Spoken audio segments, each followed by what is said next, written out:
Okay, most of the talks that we've heard till now actually have been focusing on B2B and B2C, as we said earlier. My own interest has always been more C2B, getting information from the world at large so that businesses can use it. Right now, that's done through sending out mails to millions of people and hoping that a few of them respond, or calling me during dinner and hoping that I'll respond. Actually, now it's actually possible to do this by looking through the blogosphere and Facebook and all of these things. And in fact, Jeff mentioned that there's a new... Oh, I'm sorry. There's a new program that does that, basically looking at blogs and sifting through them and finding out information.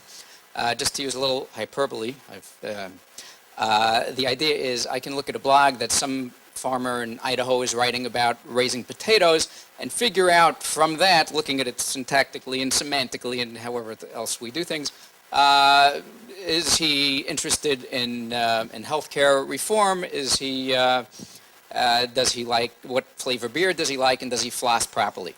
And these are all the kinds of questions that people like to call me during dinner for, and I prefer not to answer. So if we could kind of put all those people out of business, it would put a few 100,000 people out of work, which may not be great for the economy.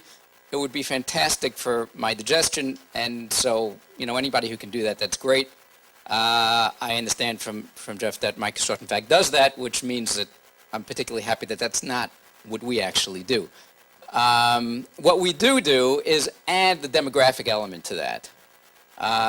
Taking as example why that's important, let's say a customer of mine comes in, or a customer of somebody who does this sort of thing, and says, listen, I ran an ad about vodka in March. I want to know what effect did it have. Look through all the blogs that you read in March, April, May. Tell me, did my advertising work or not?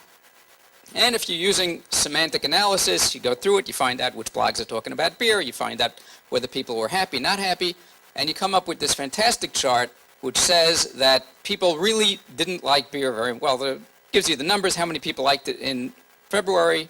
Starting in March, the positive numbers go up dramatically, the negative numbers go down. By the time you get to July, it didn't make any difference anymore. That's good information for somebody who ran an advertising campaign. He sees that, he says he gives a bonus to the guys who did the campaign, he gives a bonus to the guys who put out the ads, and they're all happy. On the other hand, if we add demographic analysis to this, in other words, age and gender, so then the information looks completely different.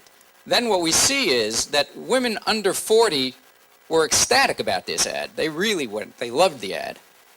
However, a lot of the other groups really couldn't care less. Made no difference at all. So what happens here is that the guy who's responsible for the campaign actually gets fired because he spent a huge amount of money on all kinds of people who couldn't care less, and we now pay the advertising agency a third as much as we paid the last time, telling them, listen, I only want to advertise to women under 40.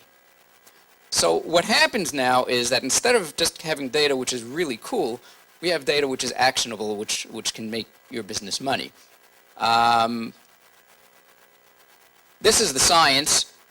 I can boil this down, make it a little simpler.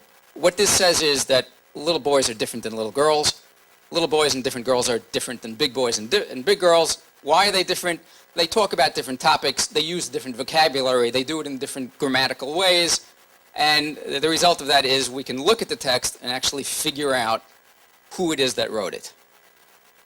At the moment, we're in beta, which means anybody who's got a company who's already doing this semantical information and would like to add the gender information, we'd love to talk to you. We can currently already do age and gender analysis. We'll soon be able to add how educated the people are. And whenever you get these questionnaires in the mail, there are always two parts. One is the questions they want to answer. The other is the demographic information. Who is it that's answering the question? Which is extremely useful when you're planning advertising campaigns or all kinds of things like that. That's what we're about. Thank you for your time.